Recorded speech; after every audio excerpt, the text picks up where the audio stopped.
Our next speaker is our Mayor Jim Ardis. He has always been open to meet with Muslims, and lately he read the wonderful proclamation, and if you have not read it or if you're not familiar with it, you can go to peaceforpeoria.com.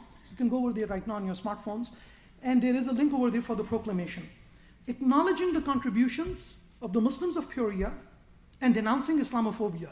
The term means an irrational fear of Islam and Muslims. And it made us all feel proud and included in the American experience.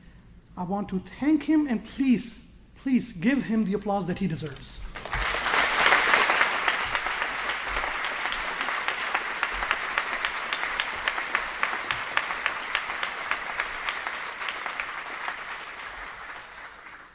Before I start, I'd like to recognize our city manager, Patrick Urick, who's in the back with us here this evening.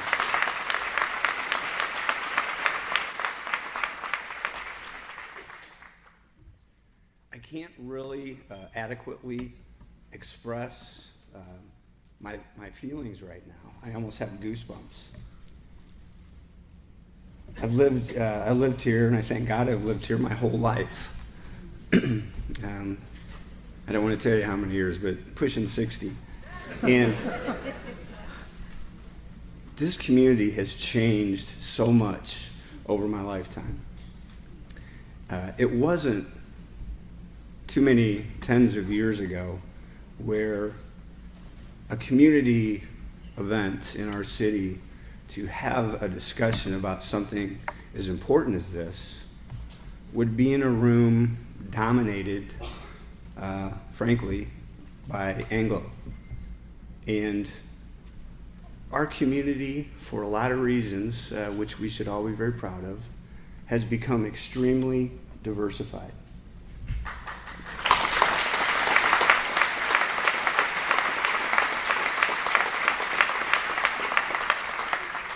I hate to start talking about all the reasons our community has become so diversified, but a lot of it is because of the great employers that we have here that attract good talent to our community. And I will mention a couple that are pretty significant, and that's Caterpillar, and it's our huge medical community. And the talent that is drawn because of those two and a number of others really benefits the rest of the community, because when those folks come into work in those businesses, they spread the word about what a great community this is and what we have to offer, and we continue to grow. So fast forward to tonight, and we have an opportunity as a community to come together to talk about such an important topic. And whether you want to call it Islamophobia or whatever you want to call it, the simplest thing that everybody understands in this day and age is rhetoric. And we can't go anywhere without hearing it. We're bombarded with it, not just politically, socially, almost every dimension of our lives. And the one thing that we can all do to try to combat the rhetoric is to educate ourselves. Don't believe necessarily what you read on the newspaper or in a magazine or on the internet. Educate yourselves. And I'll tell you, that's why I'm here tonight. I came here to learn.